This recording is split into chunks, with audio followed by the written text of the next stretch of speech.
Hi, this is Chris from Total Parts Plus, and today we have a 2008 Toyota Aurion AT-X, stock reference number 5546. The shape runs from the 10th month 2006 through to the 8th month 2017. It has a 2GR 3.5 litre V6 petrol engine backed by an automatic front wheel drive transmission. 2GR 3.5 litre V6 petrol engine. We have the left hand headlight, left front 16-inch steel rim with a good tyre, left power door mirror, does have a small crack in the lens. Left front door has one small dent, left rear door has one small dent. Left rear 16-inch steel rim with a good tyre.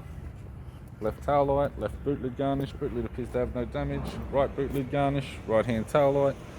Bumper bar has a few scratches and scuffs. Right rear 16-inch steel rim with a good tyre. Right rear door has one small dent.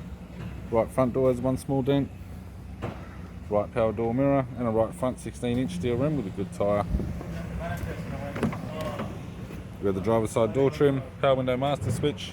This vehicle is fitted with black cloth interior, automatic type console, automatic gear shifter, heated controls, single stack CD player, interior mirror, courtesy lamp, sunglass holder type, left hand sun visor, right hand sun visor, instrument cluster and a tidy 4-spoke vinyl steering wheel with audio buttons.